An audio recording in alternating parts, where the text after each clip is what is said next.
challenge, day 4 on the missing link to what's actually happening inside your body that you're missing. And yes, you caught that. This is a missing link to the process of getting the health you want now.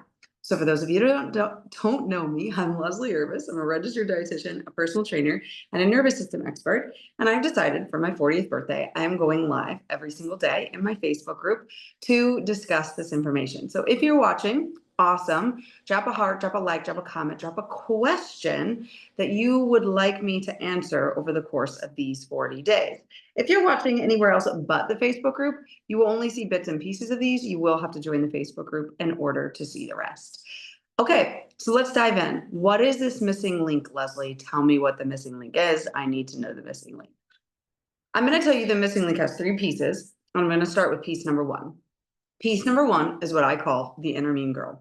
Okay, if you like explicits, it's the inner mean bitch who lives inside of you, who is a part of you. It's now that little voice in your head that says, you're never going to lose weight. You're never going to look good. You have a lot of anxiety, a lot of fear, a lot of stress. And this voice is so real. She feels like a human. She could be like your arch nemesis from grade school or high school. She could be a coach. She could be a teacher. She could be a parent. She could be a sibling. She could be a combination of all these people. But the thing is, it probably sounds like your voice in your head. But if you really analyze the thought, it didn't come from you. So I tell this story a lot. And that is that when I was 15 years old and I was playing softball, within the first 1 week of me starting high school, my high school softball coach told me that I was too fat to play varsity softball ever. And another friend of mine told me I was too fat to hang out with them on the weekends. It was at that moment that the words "I am fat" became a part of my identity.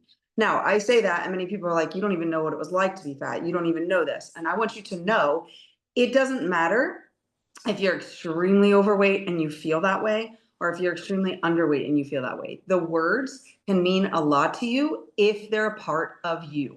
Okay, so that part lives in me, the part that says, I am fat. It's the same part that comes up when I weigh myself, when I eat something bad, all of those things. That part is there. Now, I've really healed this part, but it doesn't mean it's not there anymore. It means that I've shifted it. It's doing different things, but I can still have a moment where I go back to, I feel fat. So what I like to call this person is the inner mean girl. Okay. She's the person that likes to show me all of the bad, break down all the things I'm doing wrong, tell me why I'm not good enough, why my body's not good enough, and why it will never look the way that I want it to look. It will never be as healthy as I want it to be, and why it's technically against me. The first piece to this is acknowledging her. You have to acknowledge her. So there are times when the inner mean Leslie comes into play. I'm like, oh, hey, girl, it has been a hot minute since you showed up in my life. And like I talk to her, or like I would talk to my best friend, right? So like I literally texted my best friend from grade school. Yes, we have been best friends since 35 years, basically. And I was at a birthday party yesterday for my daughter, and they started playing Barbie Girl. You know, like, I'm a Barbie girl in a Barbie. I don't own the rights to this music. I don't own the rights to this music. I still don't know if that's a thing, but you know the song, right? Potentially you know the song, okay? So as they're playing the song, I like immediately go into like, oh my gosh, I have to text Katie and I have to be like, hey, guess what I'm listening to right now at this birthday party, right? Okay. And so we have this thing, right? So that's an inner voice in my head, right? But it was just like Katie. So like I sent a little video and I'm like, I'm a Barbie. Okay, I don't own the rights to the music, right? Okay. And so I like sent it to her. It was like immediately we're transposed back into that moment when our 6th grade summer, I believe it was, when we were just listening to the song on replay, on replay, on replay, on replay, right? And like, yeah, right? So you like learn all the lyrics in one day, and then we listen to the whole CD, and like, we probably still have the whole Barbie Girl CD memorized, you know, and that's fine, right? But why am I bringing this up? Because that's how I talk to the inner mean girl. It's like, oh, hey, girl, like it has been a hot minute since you showed up. Like, why? Because I have to play with her like she's a friend of mine. When I'm against her and we're fighting, she wins. And the reason why she wins is because she has a permanent space up here and she's relentless. She doesn't give up. We're human. We have That's why you can't just push through everything, right? That's why willpower eventually ends. Like eventually, if you really want the cookie, you give in to the cookie. Maybe day 1, maybe day 25, maybe 3.5 years later. Typically when we willpower it and we don't shift it. Now you can literally shift things, which we'll talk about later. But what I'm just talking about is like willpowering it. Okay. So I get really loving her, like, oh yeah. Okay. And I always remind myself that like giving myself that loving space to understand I'm human. And like, it's okay that this occurred. It's okay that the inner mean girl came back up. It's okay she showed back up. It doesn't make me wrong. It doesn't make her wrong. It doesn't mean I'm a bad person. It doesn't mean she's a bad person. It doesn't mean anybody out there is a bad person. It's just a part. And so the more I can just look at it like, oh, well, I can't believe that person just cut that person off. Or like in Spain, where I live, like, when you parallel park, if the parallel parking spot is like just perfect, in Spain, it is acceptable to tap the bumpers on each other's cars.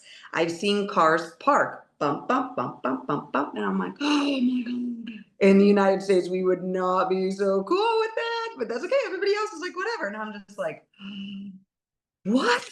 And they're just like, okay. So like, I look at it like that. Like, this is just the difference. Like I was talking about yesterday, the difference in I go to bed at 9 o'clock. I go to bed at 8 o'clock. I eat dinner at 8 o'clock. I eat better at 10 o'clock, or I eat dinner at 10 o'clock, right?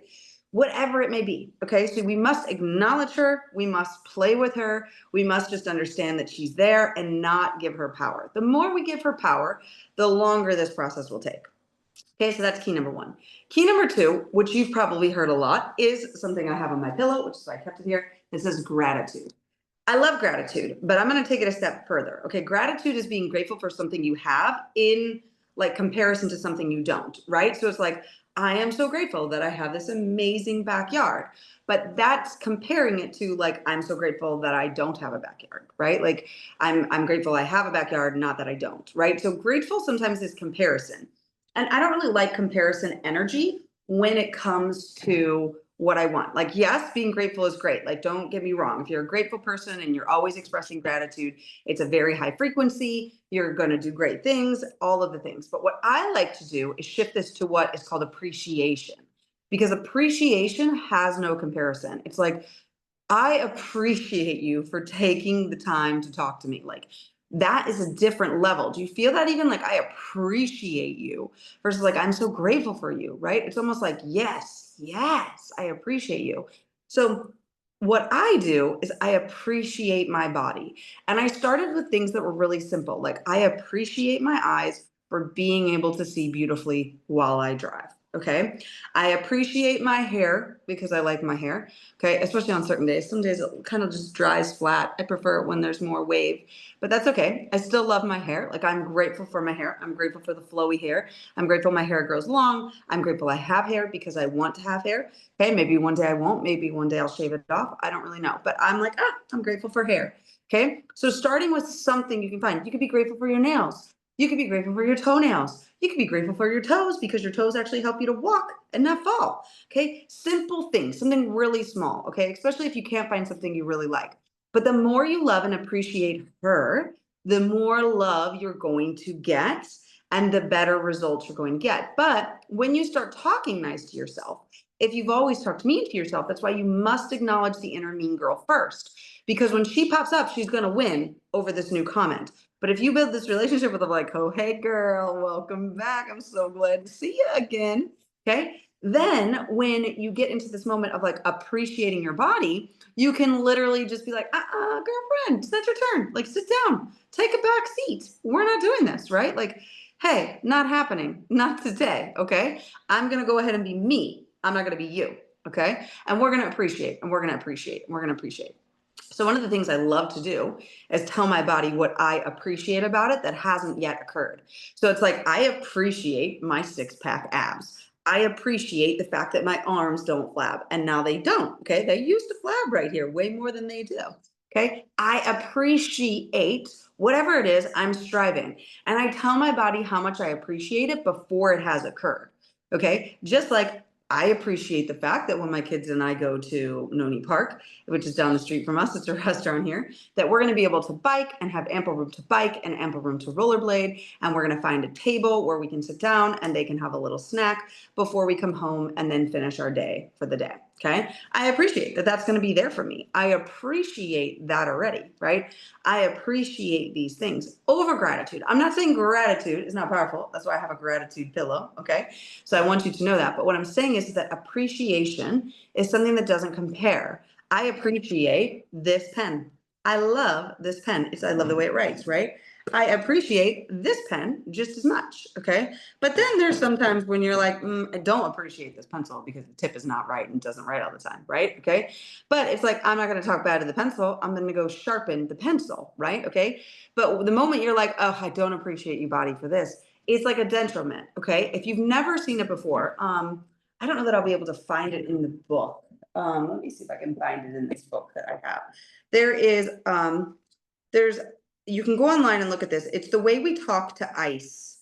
It was an experiment about how you talk to ice, and that dependent on how you talk to the ice cubes depends on what the ice. Okay, here we go.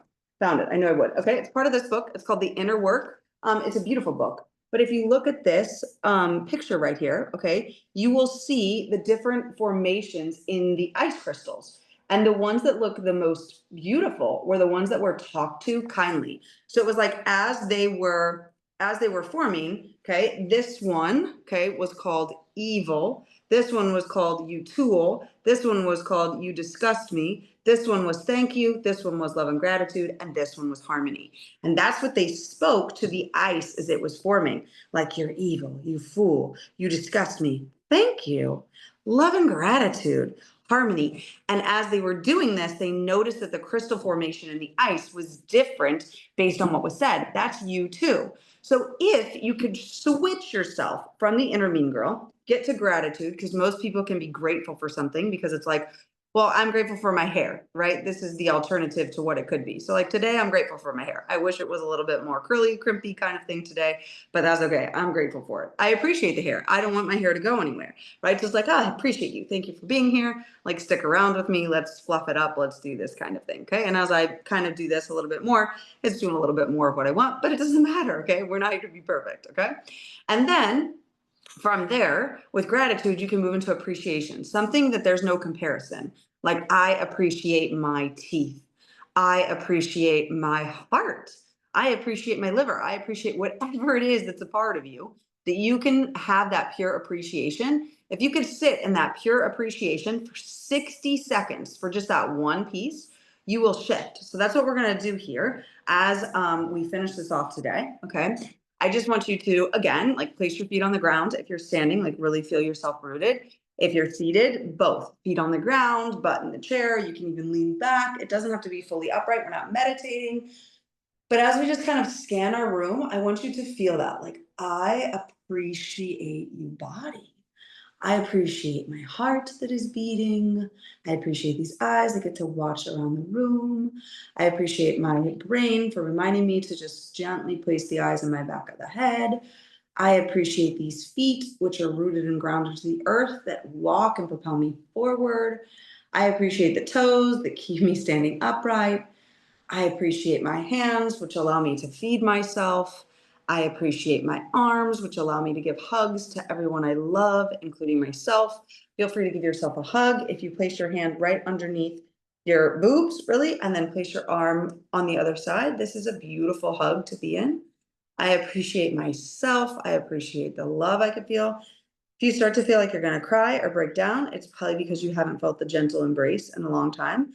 And that's okay. Feel free, cry, break down. It's all okay. Emotions are 90 seconds. I appreciate my emotions for letting me know, like, oh, I needed this. Thank you for the safety. And then I'll switch sometimes. And it's just like, oh, I love myself so much. I appreciate myself so much. I've never felt so supported by my body.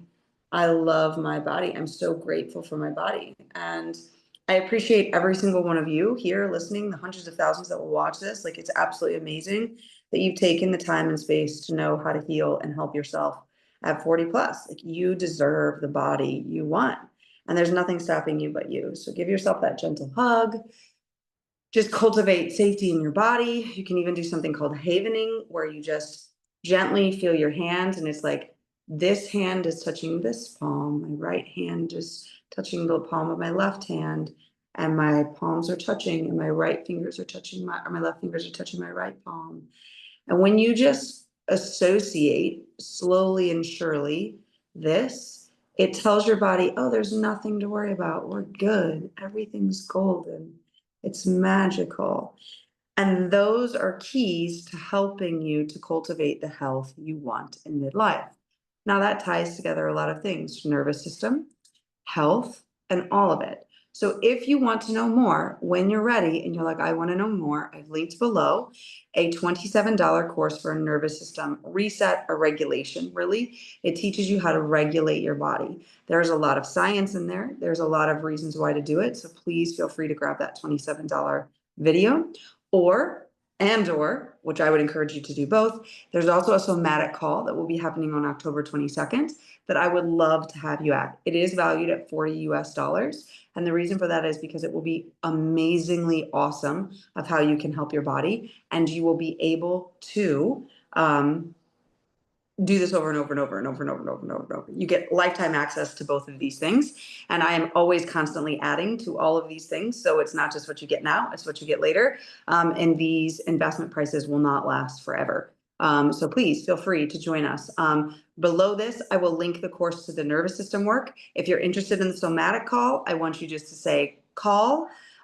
There will be a replay. You will get the replay, lifetime access, all the things. So please feel free to grab those things. They're listed right under here. And as always, just end with like the purest love for yourself, like the utmost gratitude, the utmost appreciation of your heart beating. You are an amazing human being today, and you deserve the best. So take this, and tomorrow we are going to talk about your cycle and how that's going to change your energy levels, and how you can help yourself when your energy levels are low if you're not allowed to take more rest during that time.